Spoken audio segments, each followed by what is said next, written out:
Magandang araw sa inyo mga kabayan, Dolrich here at welcome po ulit sa panibagong video dito sa channel ko. At alam nyo ba, isa sa mga madalas na tanong na natatanggap ko from my colleagues, from my friends is kung ano-ano ba yung mga expenses na binabayaran ko every month as a single person, So, nasabi ko na last vlog na I'm living on my own, I have my own place, and then madalas natatanong sa akin, ano ba yung expenses mo every month, ano yung mga subscriptions mo, magkano yung mga binabayaran mo, at yun po yung pag-uusapan natin on this video.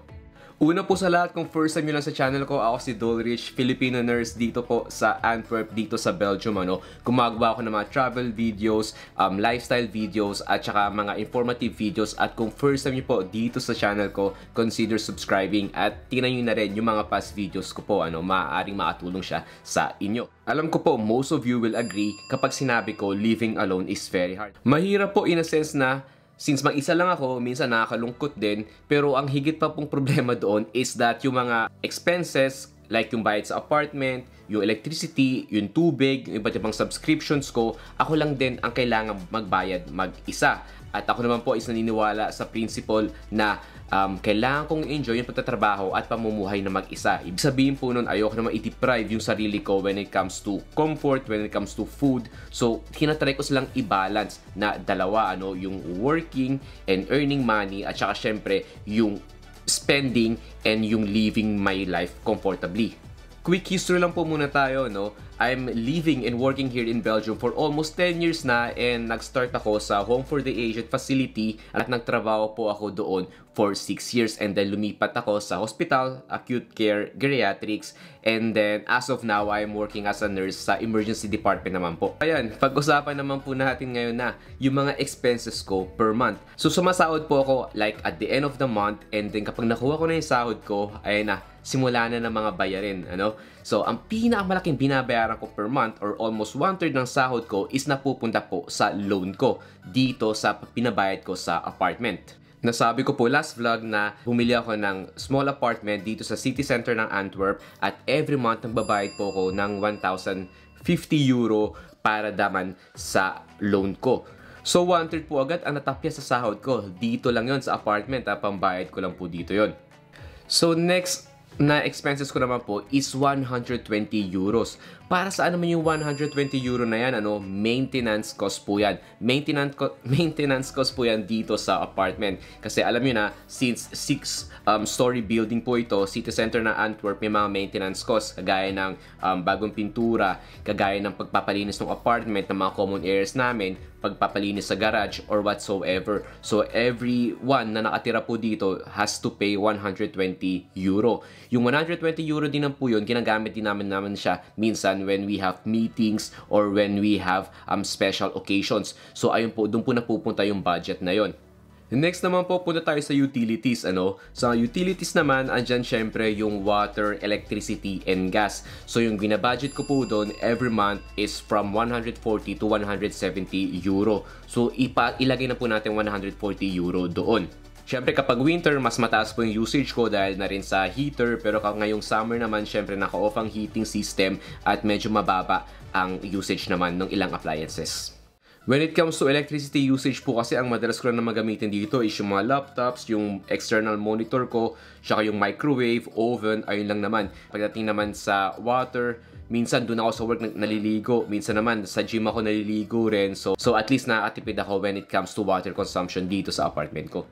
So 1,050 for apartment, 120 maintenance cost, 140 sa electricity at water. Ang isa pang utilities na binabayaran ko po is yung mobile phone ko at saka syempre yung internet usage ko. Yung internet usage ko po kasi unlimited internet ako, ang binabayad ko doon is 60 euro per month. Only internet na po yun. Samantalang sa mobile phone subscription ko naman po, ang binabayad ko is 20 euro. Isa na yon sa mga mababa or mura na subscription plans dito sa Belgium. Yung 20 euro po na yon, only call and only text na yon, at saka meron akong 10 GB na inclusive po as mobile data. Ang ikinaganda nun, kapag hindi ko naubos yung 10 GB na mobile data ko for this month, masasama siya sa mobile data ko for next month. For example, may 5 GB pa ako na natira for this month. So, for the next coming month, meron ako 15 GB na mobile data. So, ganun po yung system niya. At kontento naman ako doon so far. Next naman po is foods, foods and grocery. Hindi naman mawawala yan sa budget ko, Ang inilalaan ko po doon na budget is 150 euro. So, kasya na po sa akin yun kasi minsan gumagawa naman ako ng foods for the whole week at yun yung kinakain ko. Pero most of the time, ang ginagawa, doon na po ako sa work kumakain. Bakit? Kasi for 2 euro lang, meron ka ng 3-course menu. May soup ka na, may main menu ka na, may dessert ka pa. So, minsan, kahit nasabihin mo na wala akong pasok o wala akong duty, nagbabike na lang ako papunta sa work. Wala pa naman 10 minutes yun. At doon na lang ako kumakain para na makatipid ng konti. So, ayun po yung budget ko sa food, 150 euro per month. And then, next one po is subscriptions. Yung never-ending subscriptions ko, Kasi since na natatrabaho ko as a nurse, pero alam niyo naman, nagvo-vlog din ako paminsan-minsan. And I need a lot of subscriptions when it comes to my vlogging. At una na po dyan, syempre, is yung Lightroom saka yung Adobe Photoshop. Ang binabayad ko po dyan is like 12 euro per month.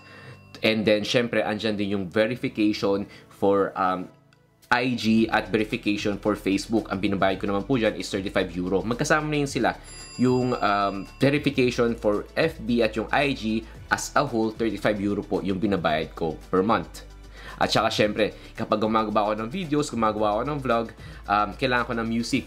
Yung music ko po is hindi ko kinukuha sa YouTube Music, pero kinukuha ko siya via Epidemic Sounds at ang binabayad ko doon is 18 euro per month. May kaartehan lang po ako ng konti kasi kung tutusin naman, ang dami mong music na makukuha through YouTube Music Library or through other websites na free lang siya. Pero sa Epidemic Sounds po kasi whole library na siya. Meron kang vlog music doon, meron kang lifestyle music doon, meron ka rin mga sound effects po doon na andun na siya lahat.